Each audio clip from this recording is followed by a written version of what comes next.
कैसे हैं आप सब? हम सभी एक ऐसे वायरस की चपेट में आ चुके हैं जिसका वजन 1 ग्राम भी नहीं है और इस छोटे से वायरस ने आज पूरे विश्व को हिलाकर रख दिया है। हम पिछले 45 दिनों से अपने अपने घरों में लॉकडाउन के चलते बैठे हुए हैं। हम सब इतने बिजी हो गए थे कि हमें अपनों से बात करने का वक्त नहीं था और आज ऐसा लग रहा है कि समय पास नहीं हो रहा है। स्कूल बंद, ऑफिस बंद, जो कुछ टेम्परेरी जॉब पर थे उनकी जॉब बंद है। हम अपने आप को बिजी रखने के लिए सोशल मीडिया की मदद ले रहे हैं। कोई अपनी हॉबीज को याद करके, जो कि वो अपने बिजी शेड्यूल में भूल गए थे, उनको फिर से ताजा कर रहे हैं। कोई म्यूजिक, पेंटिंग, सिंगिंग कर रहा है, कोई TikTok video, YouTube video WhatsApp में डाल रहा है और इस तरह से अपना समय पसार कर रहे हैं। जो भी अपनी सेविंग्स की हुई है उसी से आज गुजारा चल रहा है। सभी ये सोच सोच कर परेशान है कि आगे क्या होगा, आखिर कब तक ऐसा चलेगा। पूरे विश्व में 2,80,000 मौतें हो चुकी हैं।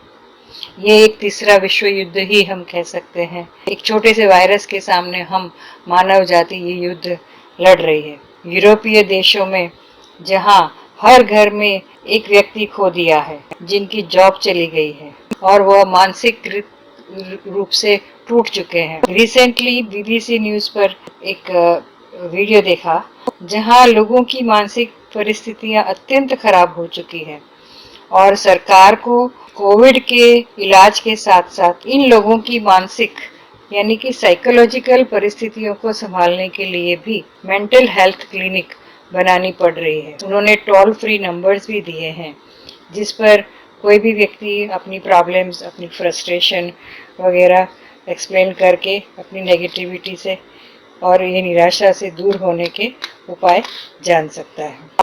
ऐसे व्यक्तियों को ठीक करने के भरसक प्रयास किए जा रहे हैं। हमारे देश की जनसंख्या को देखते हुए भले हमारे केस उनसे कम है, लेकिन मानसिक परिस्थितियां तो वैसी ही है। हम सभी ह्यूमन बीइंग हैं, हम सब की सेम प्रॉब्लम्स चल रही है। सभी लोग कुछ न कुछ चिंता में घिरे हुए हैं। साथ साथ में भविष्य की चिंता भी खाई जा रही है।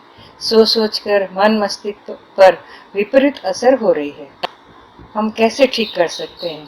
इन परिस्थितियों के अनुरूप हमें अभी बनना पड़ेगा। हमारा मानसिक संतुलन हमें खोना नहीं है। आज कुछ बातें आपके सामने मैं लेकर आई हूँ जिसमें हमारे वैदिक ज्ञान की मदद से हम अपना मानसिक संतुलन कैसे ठीक रख सकते हैं उसकी जानकारी है।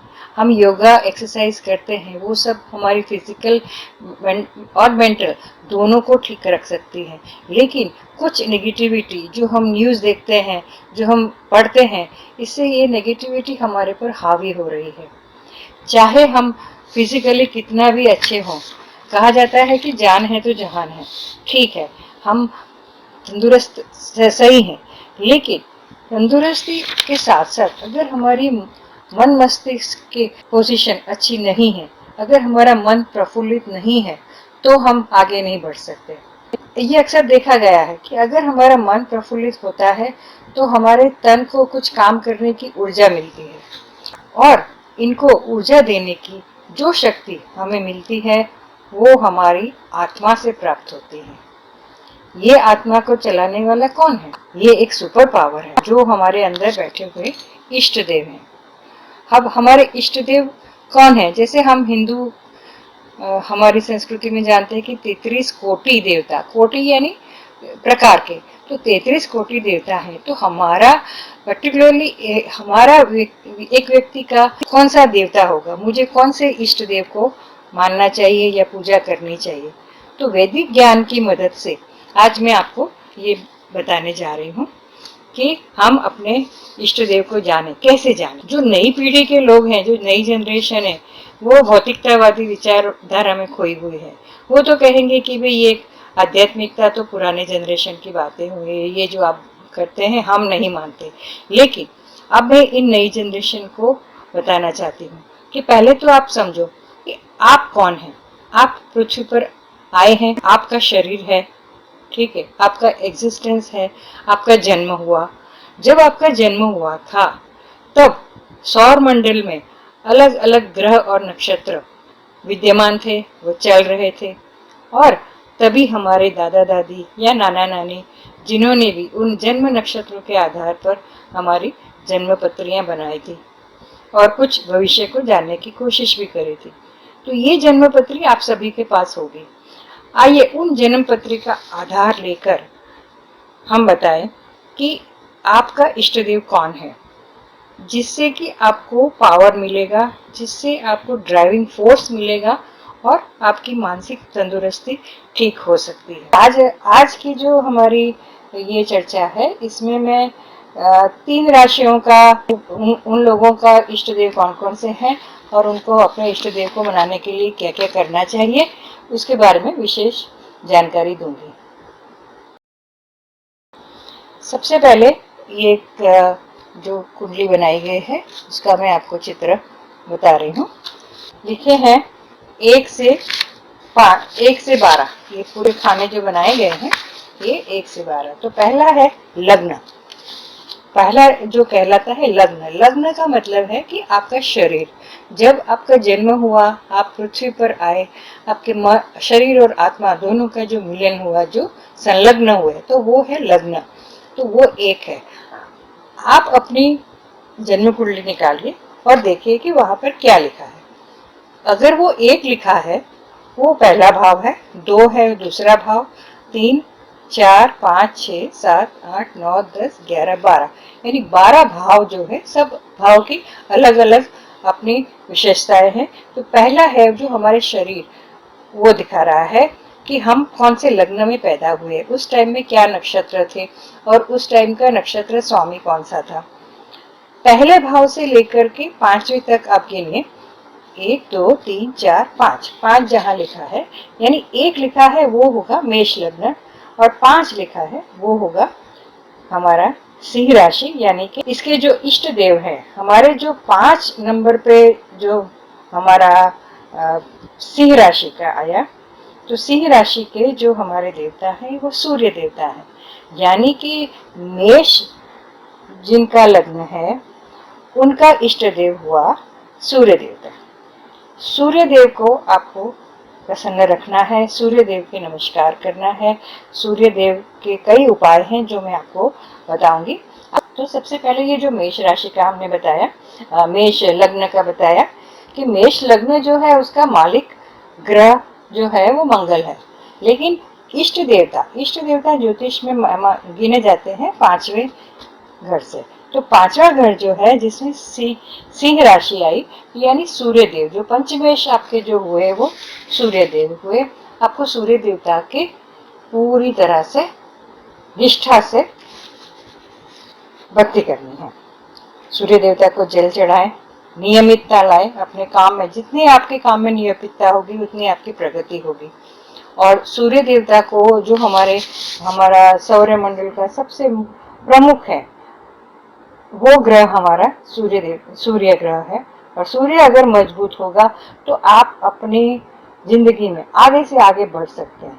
सूर्य ग्रह के मूल मंत्र भी हैं जो हिंदू रीति में हम जानते हैं कि सूर्य देवता को सिर्फ और सिर्फ जल चढ़ाकर और हमारा गायत्री मंत्र ओम भूर्भुवः स्वः तत्सवितुर्वरेण्यं भर्गो देवस्य धीमहि धियो यो नः प्रचोदयात्, ये मंत्र बोल के आप सुबह सुबह जल चढ़ाइए।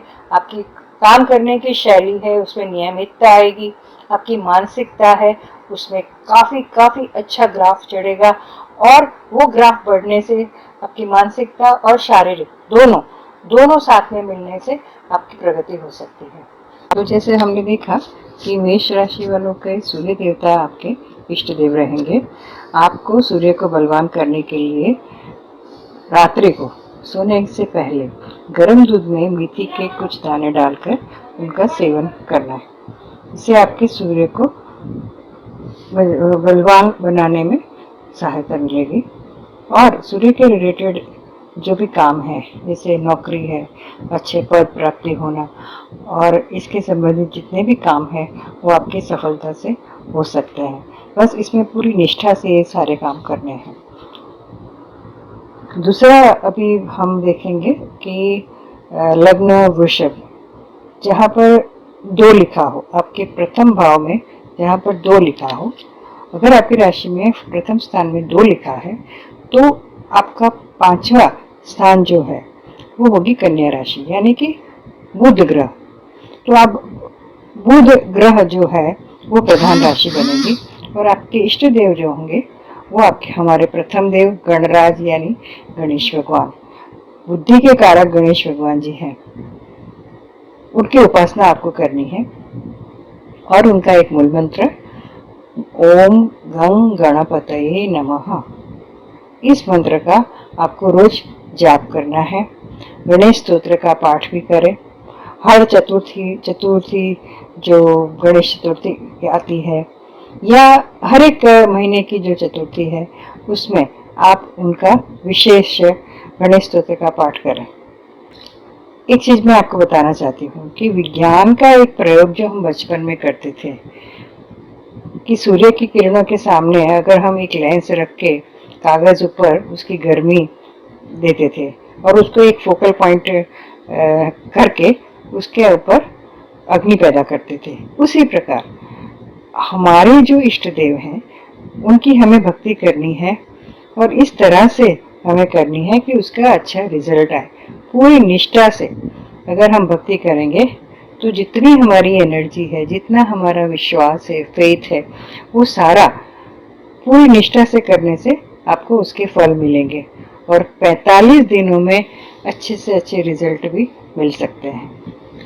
चलिए, तो अभी आएंगे हम तीसरी राशि पर, मिथुन, यानी कि आपका अगर मिथुन लग्न है, पहला घर जहाँ ल लिखा है लग्न, उसमें अगर 3 लिखा है आपकी जन्म कुंडली में, तो 3 लिखा है वो होगा आपका मिथुन लग्न, यानी कि वहां से पांचवा घर जो बनेगा, 5वां भाव जो है वो इष्ट देवता का है, तो वो आपका 5वां भाव तुला राशि का होगा, यानी कि शुक्र ग्रह आपकी प्रधान ग्रह बनेंगे।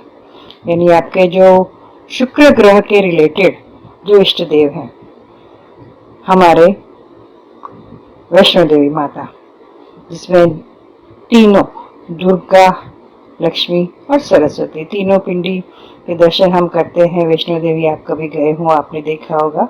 तो दुर्गा माता जी का आपको नाम लेना है।